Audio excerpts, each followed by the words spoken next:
Hey, Texas Values friends, Jonathan Saenz here, president of Texas Values. It's good to be back with you here on our Facebook Live. And what time is it? 4:30 here in the state of Texas.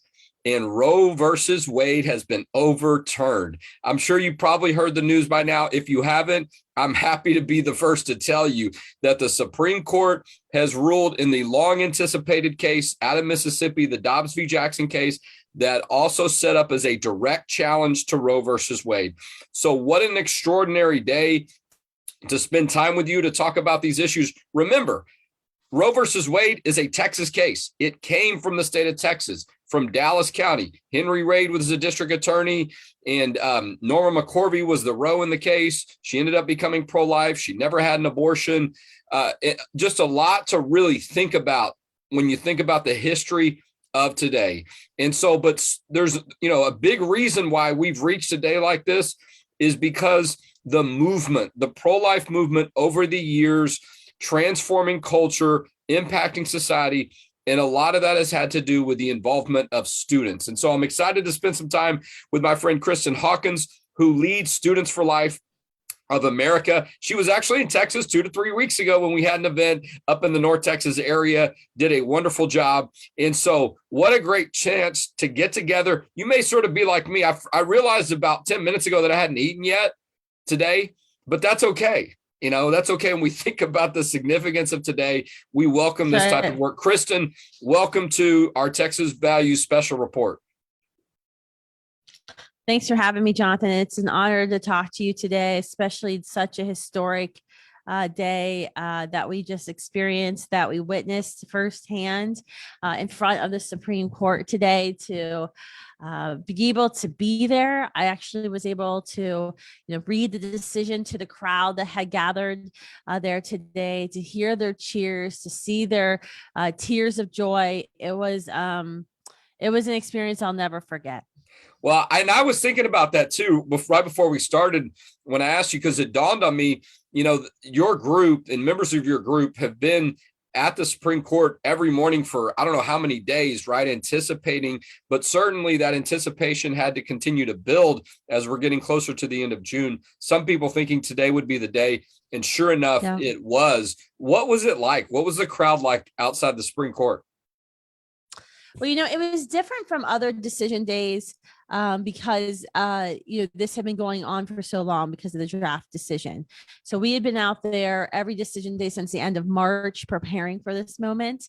What was different this time, Planned Parenthood and NARAL, they didn't have their crew and their shipped in activists from across the country. They always bus in and pay. So it was a little different. It was more of the most extreme in the abortion crowd, those who paint their pants red to look like they're menstruating or they're having a bloody abortion. I mean, that's the types of folks that have been out there harassing our staff, harassing our students. We actually have 200 students here in Washington, D.C. for our National Leaders Collective this week. And we only took about 30 to 40 out this morning before the decision was released because of the concerns of our security team and the security officers we've had to employ for the past several weeks to keep us safe. And then after the decision was released, we were able to bring in all of the students. But it's been different out there in terms of violence. We've seen a ratcheting up of violence during the Amy Coney Barrett hearings, during the Brett Kavanaugh judicial confirmation hearings. We saw it this fall at the women's marches, and then in May in the Bands Off Our Bodies rallies. They're already calling. There's posters all over DC calling for the Night of Rage. So, any pro-life pregnancy center, any, conservative organization like ours is sadly prepared for violence to happen tonight.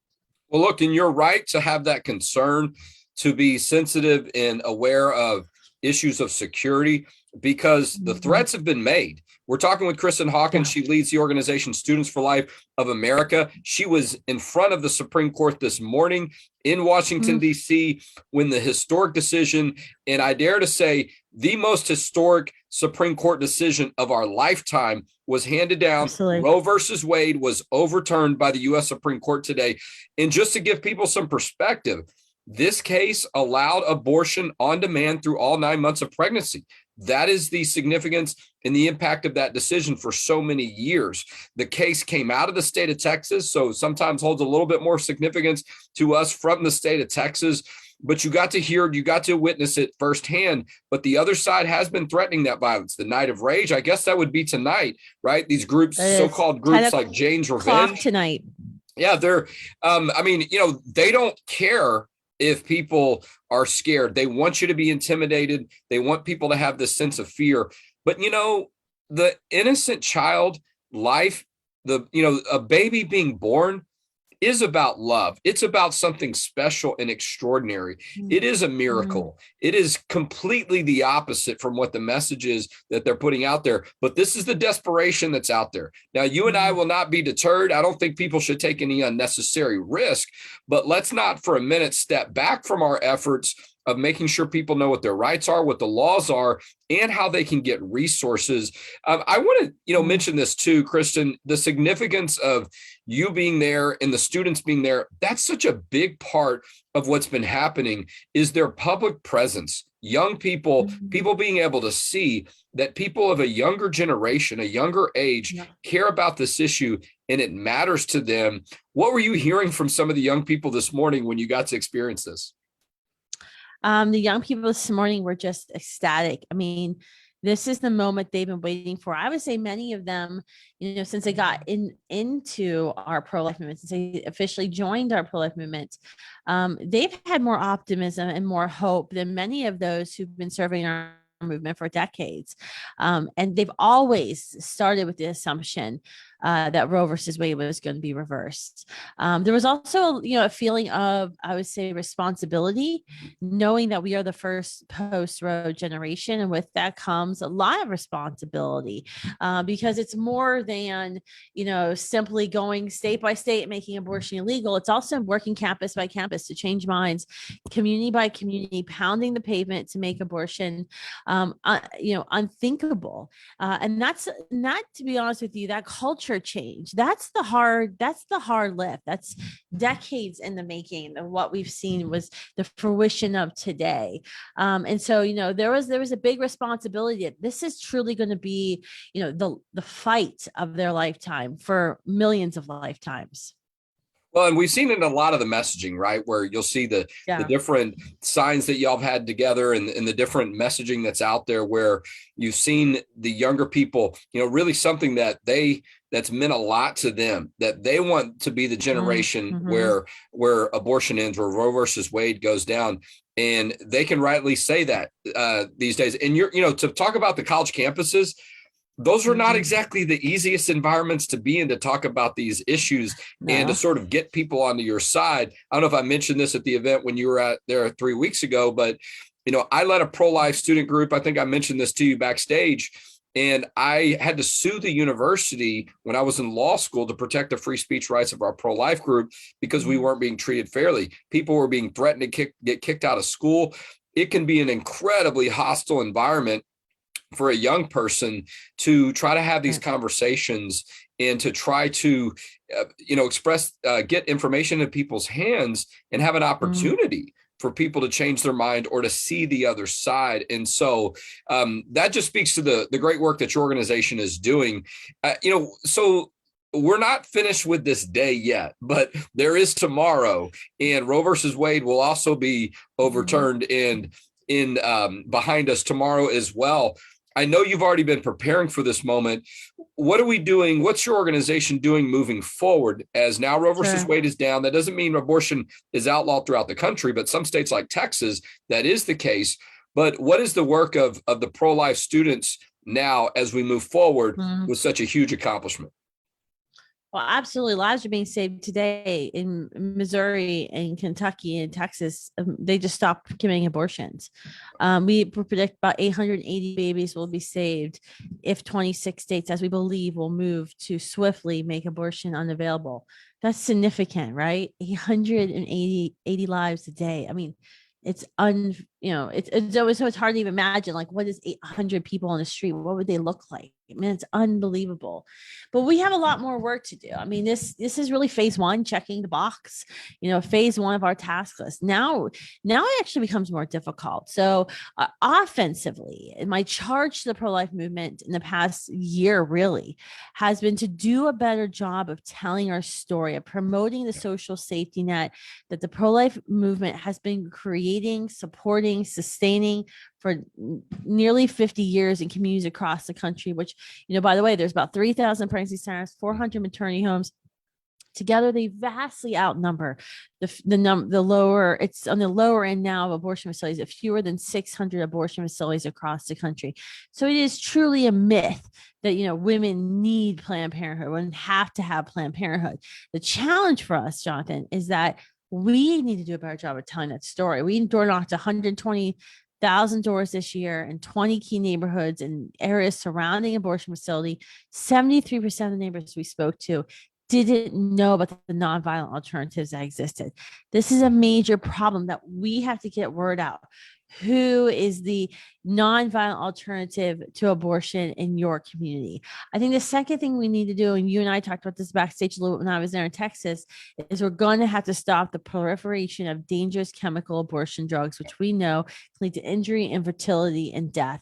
The Biden administration has already been talking with Planned Parenthood and manufacturers of chemical abortion pills to get them over the counter. The whole mantra of abortion between a woman or a doctor, that doesn't apply anymore, because they don't even want her to see a doctor. They want her to be able to self-diagnose that she's pregnant. They want her to self-diagnose that she's not experiencing life-threatening ectopic pregnancy. It is unbelievable what the abortion industry today in America continues to try to get away with. Well, and some of these drugs, Texas has gone a step further and banned these drugs being mailed, but there are places that women can go, people can go online, and who knows who the manufacturer is, who the resource, the source of these things are. And all of a sudden they're going to show up, and whether or not they're really verifying how far along the woman is. I mean, it is just like the wild, wild west out there. I mean, and very we have a lot of work to do to educate pro-lifers about chemical abortion pills, how they're different than Plan B, to educate attorneys general and state legislators as to what they can do, how dangerous these pills are. We have a couple of creative approaches. We're working with our friends at Human Coalition on a piece of model legislation that'll be introduced very soon. Our protection at conception law was just introduced in Michigan 2 days ago, which is a chemical abortion ban plus a life at conception law. So we are making progress, but this is going to be a long fight. These are deceptive folks. They are not going to simply just take the reversal of Roe versus Wade lying down. This is ingrained in them. This is part of their ideology. They are going to continue to fight. And so we got to be there protecting women and children from these predatory abortionists. No, you're right. We're talking with Kristan Hawkins. She leads the national organization Students for Life of America. I didn't on purpose, but I did catch a little clip of President Biden's speech when I don't remember what I was doing. I'm like, okay, let's see what he's going to say. And, one of the things that he mentioned was not only, was there a lot of criticism of the opinion and in sort of pushing back against President Trump's nominees and all this different kind of stuff, but how he's going to push on Congress to create some federal law, right? A lot of emphasis and talk about, who people should vote for in the next coming election in November. And he said it. He said abortion in Roe versus Wade is going to be on the ballot. And I'm in Texas. I'm thinking, hey, that's a good place to be. And you know what? It's been on the ballot for a long time in many parts of the country, particularly in the state of Texas and other states as well. And so we will be ready to meet that challenge. There's been several Democrats that have switched to the Republican Party recently in the state of Texas, just, in large part because of the life issue. And so we welcome that, if you will, if that's what the conversation is going to be about. But you're right. They're not just going to sit and take it and say, oh, let's move on to the next issue. They're going to try to, that administration and the abortion movement are going to look for every different way to push back, after we get through this initial, I guess some of these people's initial scare tactics, but, those conversations at every level, particularly with the young people, and the work that you're doing has been tremendous. And so we look forward to continuing to support it, to have an opportunity for you to get that message out through our connections and channels as well. And anything we can do in the state of Texas to continue to make this life movement strong. And you're right, there's more work to do. This is phase one, but I think we can both agree, particularly today, it's a pretty big phase.